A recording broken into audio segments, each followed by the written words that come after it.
Hey fight fans, we're here at the Ramada Hotel in Sutton Coldfield for what's been billed as the Battle for Middle-earth World title fight.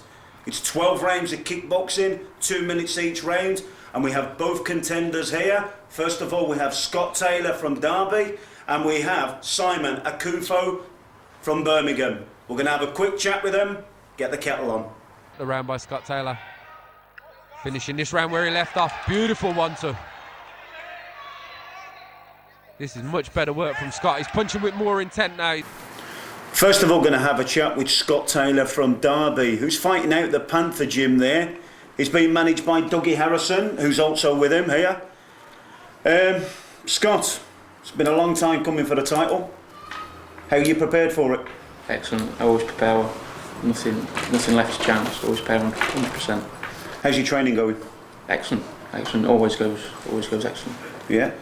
Dougie, just going to have a quick chat with Dougie. Dougie, yeah. What's the crack with his training? How's it going? He's one of the most dedicated young men I've ever seen.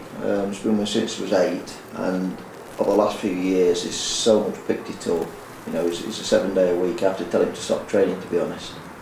So we've already been on camp for 8 weeks, and he's doing swimming in the morning. His dad helps with the training as well, which is good.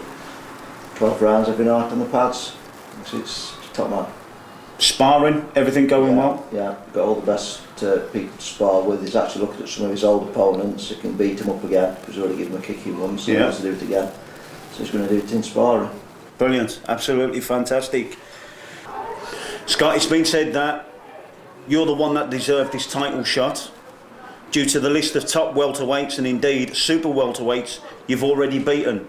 Do you think that Akufo here will bring to the table anything that you've not already faced before, and what do you know about your opponent here? I know he's a good fighter, obviously. We have studied videos of him because I was supposed to fight him a couple of times before. For one reason or another it hasn't happened. He's aggressive and he comes forward a lot. He's a good fighter now, but both prepared. Have you been watching former fights of his on the DVD, Dougie? Have you been with him? Study everything. Study every opponent the best as we can. Sometimes we forgot something coming from abroad, but we like to know everything they do, you know, what they're going to wear, everything, what hairstyle they're going to have. We'll leave nothing for chance. Brilliant, absolutely fantastic. You've got a bit of an odd name as a fighter. You've been called the Fat Boy. I don't know where that's come from. Is it because anything to do with you being fat? Yeah, I've been training a lot of years, and when I started I was 8. And I've done a lot of training and still do training with a fighter called Dale Wood from Matlock, and he started calling it me years ago, and it's just stuck. Derby's very renowned with a boxing tradition history. I know Clifton Mitchell and Neville Brown from up there, and Scott. John Ashton. John Ashton. Yeah. How are you going to devise the kickboxing up for the Derby area? Is it big? I've been promoting him since 1989 in and around the Derby area. It's had its good periods and it's had its quiet periods. And most of the top fighters like Dale Wood have come through my gym anyway, and they're out doing it as well now. So it's actually beginning to blossom, and instead of me having to do all the promoting, other people are promoting as well. So it's better, it's getting stronger, and there's some good people out there. Right, brilliant, absolutely brilliant. Eh? Scott, from everyone here, we'd just like to thank you first of all for coming up for a quick chat with us. Stay there, we're going to have a chat with your nemesis who's about to get into the ring with you soon, okay? Okay.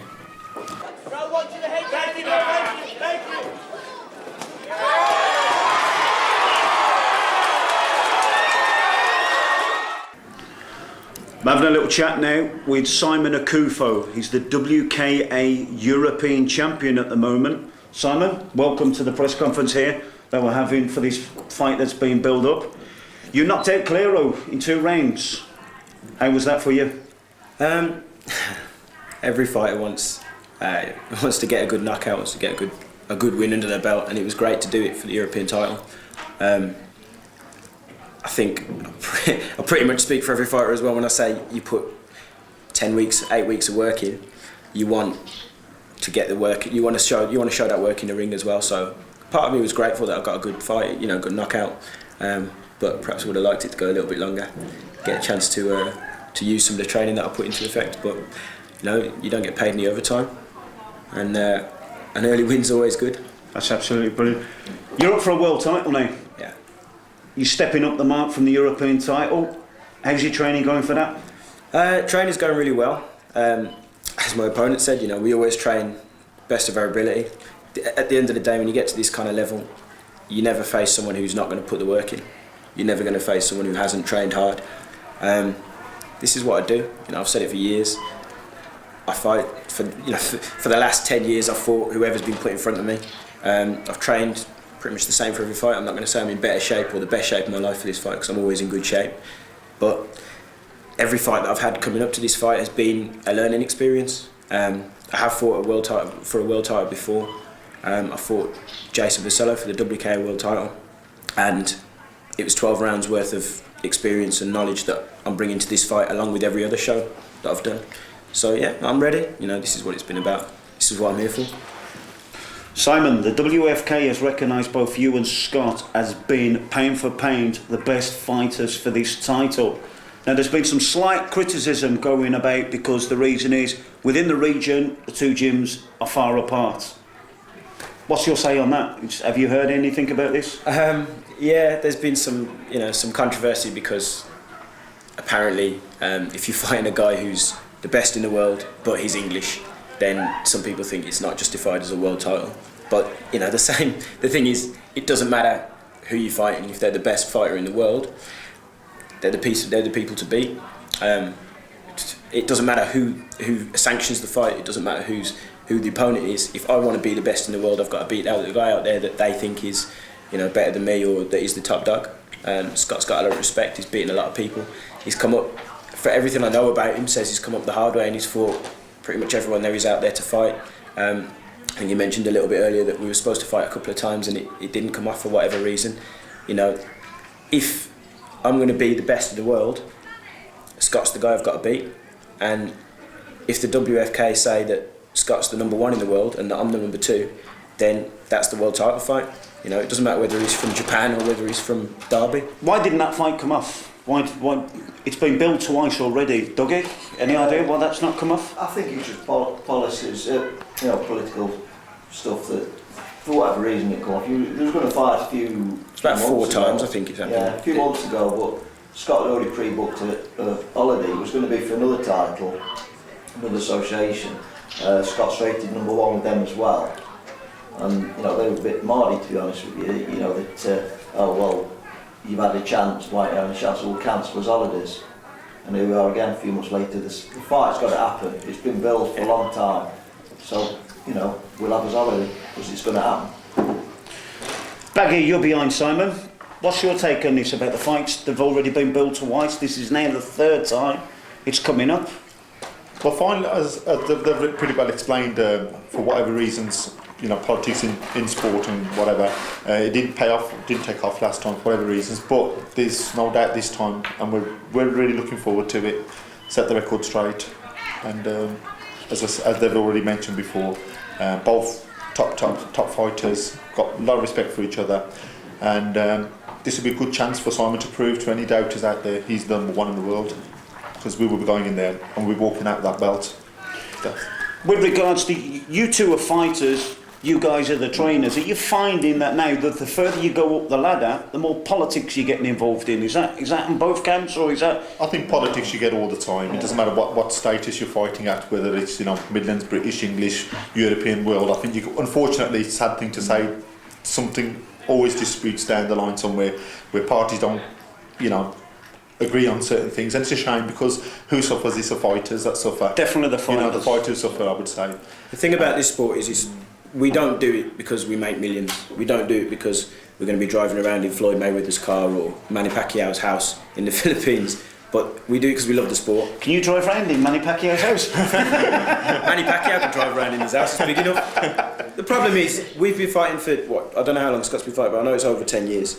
At the end of the day, you do this sport because you love it. It's heartbreaking to get politics come in at every stage, and for whatever reason, stuff doesn't happen, fights don't come off. It is a frustrating sport. There's a lot of different associations, there's a lot of different people involved that, get in the way of fights for whatever reason. A lot of people have got their own agendas. I do what I've always done, that's turn up at the gym, train, turn up at the fight and fight. I fight whoever they put in front of me, whatever there is, whatever goes on outside of the ring or whatever goes on with organising the fight. All I'm here to do is punch someone in the face. That's my job. So as far as I'm concerned, if I'm coming up and doing that, if I'm doing my work in the gym, if I'm doing my work on the roads, my part of the deal's made. Do you know what I mean? The promotion stuff, I leave that to the promoters, and it's a bit of a headache for them dealing with the stuff. Sometimes you get problems with guys pulling out of fights, but I don't. Again, when you get to this kind of level, it doesn't become such a problem with the fighter. It is always about politics. Scott, you're very quiet on this. What's going on in your head? No, I'm just taking it all in. This isn't me, this sort of thing isn't me. Like he says. Scott's a very quiet young man. He says. He's talking in the ring. Yeah, I train, do the training, do the fighting, and let everyone else sort it out. That's exactly how I am. The public speaking or whatever this is, that ain't me. It's not what I'm about. Right, cool. Simon, you're the home fighter. Scott, you're visiting. Do you believe between the two of you that one of you has got the more oomph because you're a home fighter and you're an away fighter? You both bring a lot of fans. You get to have a lot of people backing you up on the night times because this has been billed as a really good awaiting fight. Is that going to move you in the ring? Is it going to push you forward, Dougie, Baggy? Do you think that the fighters are going to move a lot, put a lot more in because of the way that the fans get behind them? I think definitely when the fans, chanting your name and making a lot of noise, after, latter part of the fight, if he gets that far, it's a big boost to either fighter when the fans are going really behind, give him that urge and that. It definitely gives that second wind, no doubt about it. And obviously being home fighter, I think we have a lot of people here without any problem and a lot of noise. I think, end of the day, as I said before, the boys are going to work in the gym, but I think home advantage and a lot of shouting, a lot of noise behind us, definitely going to be good for us. Definitely going to be good for us. Good. Dougie? We don't need it. Been all over the world, done the business, in some big About venues. the same wherever I fight. Thousands No of difference people in where some venues in France. Beat the top man in France, not a problem. Doesn't bother us one bit. He's got another world title fight in a few weeks, and that's in Newark. Yeah. Apart from he's a Russian, so so I suppose we've got advantage there. No, it doesn't bother us one bit. Thing is, it's you can have thousands of fans, you can have how many people supporting, you can have 100 people in your corner. It's the loneliest sport in the world. When that bell goes, You're on your own. You're in the ring. You're on your own. there's no one else there that's going to help you. Words are wind. We can say whatever we want to say. We can do whatever we want to do outside of the gym. We can have 1 million people watching us. It's down to me and Scott. Yeah. And the only definite thing that I can say about the fight, the one winner that's going to come out of it 100% is anyone who's watching it, because it's definitely going to be a good fight. Ladies and gentlemen, introducing you to the WFK EFK World Welterweight title contenders for Battle for Middle Earth, Scott Taylor, Simon Akufo.